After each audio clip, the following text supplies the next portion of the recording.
Hello, EDU 560 and 621 students. My intent in this video is to orient you to the field experience. So, first, I'm going to walk you through the handbook, then I'm going to review the course website. As you can see, this is the field experience handbook, and of course the table of contents, and we give you a description of what you're going to be doing in 560 and 621. 560 Clinical Field Experience 1 provides opportunities for the student to experience supervisory administrative responsibilities in a supervised clinical field experience. EDU 560 Clinical Field Experience 1 activities require the candidate to research, dialogue, and report on 7 clinical field experience functions related to the National Education Leadership Preparation Program, or NELP standards, and develop associated documents. EDU 621 Clinical Field Experience 2 extends administrative experiences gained through EDU 560 Clinical Field Experience, and you too will be researching, dialogue, evaluating, and reporting on 7 clinical field experience activities related to the NELP standards and developing associated documents. Franciscan University is accredited by the Council for the Accreditation of Education Preparation, or CAPE, and this provides information regarding that as well as the NELP standards. NELP standards have 2 sets. They have a building level group, and those will be used in 560, and a district level group of standards that will be used with EDU 621 students. The standards themselves are the same with the exception of Standard 7. Standard 1 is Mission, Vision, and Improvement. Standard 2 is Ethics and Professional Norms. Standard 3, Equity, Inclusiveness, and Cultural Responsiveness. Standard 4, Learning and Instruction. Standard 5, Community and External Leadership. Standard 6, Operations and Management. Standard 7, for the building level 560 students, will be Building Professional Capacity. For EDU 621 students, that will be a district level policy, governance, and advocacy. Here we talk about the general requirements with regard to the field experience, and of course the student is responsible for arranging the placement and selecting the field experience administrator.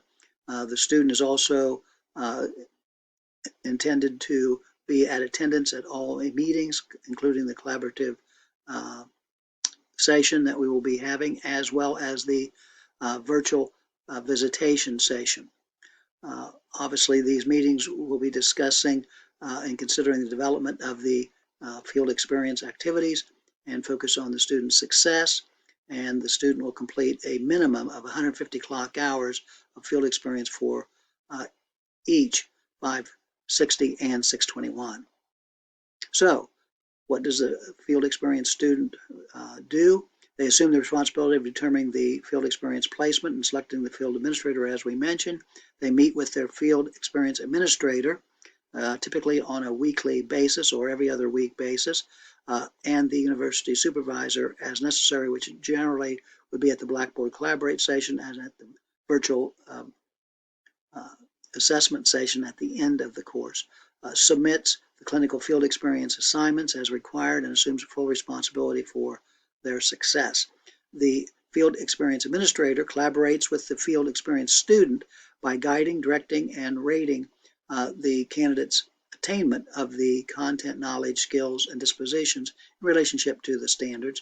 They dialogue with the field experience candidate about each of the NELP standards, and they serve as a liaison between the student and the university supervisor.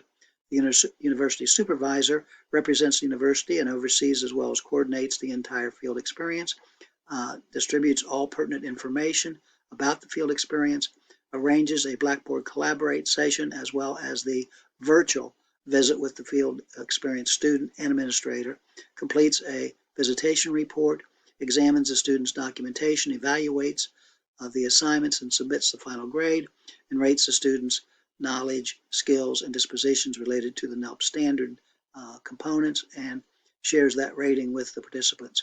Participates as a resource to field experience students and administrators for fulfillment of a successful clinical field experience.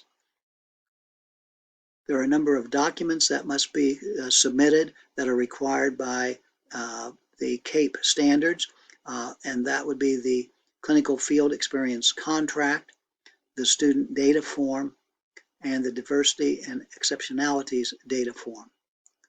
During the TUM, the candidate submits clinical field experience activity reports as assigned. Those reports will look like this, and we'll have an example of the report on the website. First, you would have the statement of the activity.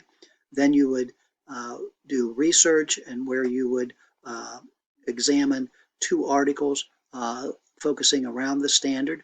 Then you would interview that field experience administrator, hopefully about questions that you might have that have arrived from or derived from the literature review or other questions that you might have. You would then make comments about each of the NELP component standards. You will do a reflective administrative reflections. Of course, there's a reference page as well as appendix with related documents. Another assignment, you will also write and submit a diversity reflection paper. The grades, 7 field experience activity reports for 70% of the grade, the clinical field candidate rating, which is 10% of the grade, the diversity reflection paper, 10% of the grade, the weekly timesheet, 5% of the grade, and other documents, 5% of the grade. EDU 560 and 621 field experience activity lists are on or in the handbook. I'm going to kind of scroll through those. You will be able to see each one of those on the website as you are required to do one every other week. So you can see there are 7 of those. The documentation that you must submit, once again, was the clinical field experience contract, the student data form, diversity and exceptionalities data form. Those will be included on the website, as well as the report rubric, and you will also be doing a self-assessment, and that rating form will be there for each Field Experience 1 and Field Experience 2 students.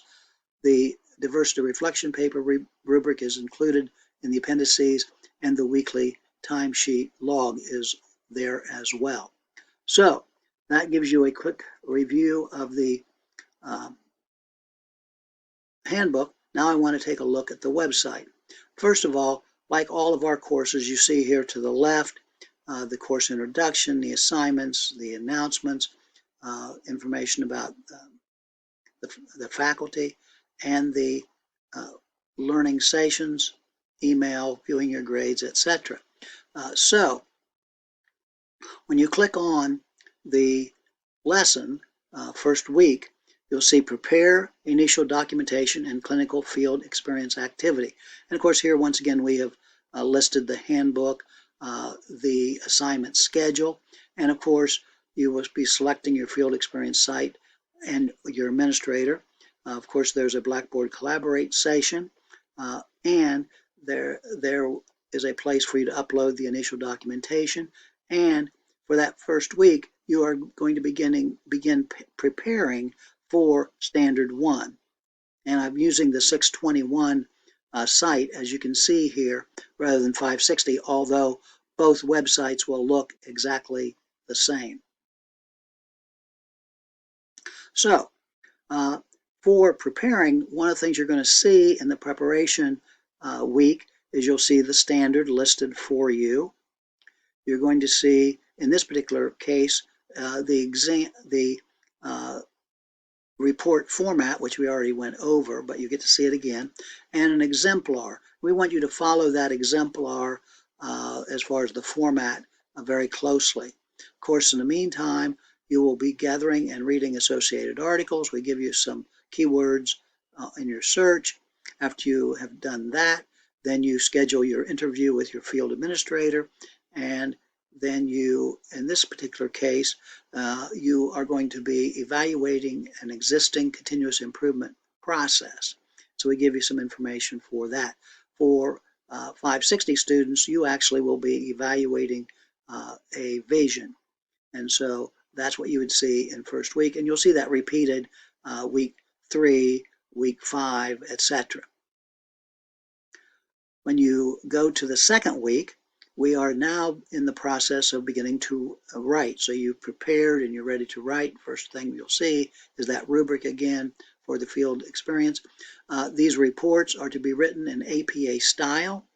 If you are not familiar with that style, you very well may consider purchasing the APA manual. It will serve you well in many, many courses. Although you can find a lot of APA style information on the internet. I also provide you with a writer's guide and a citation examples.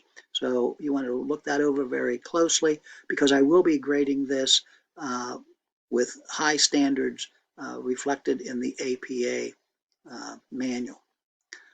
From there, you compose and proofread your field experience report, and then you upload it.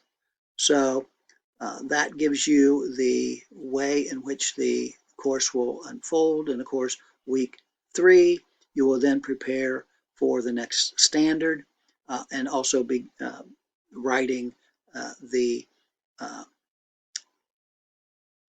other report that you must do. So that is a quick walkthrough. Good luck in the course, and we truly expect great things from you. You have a great day. Bye.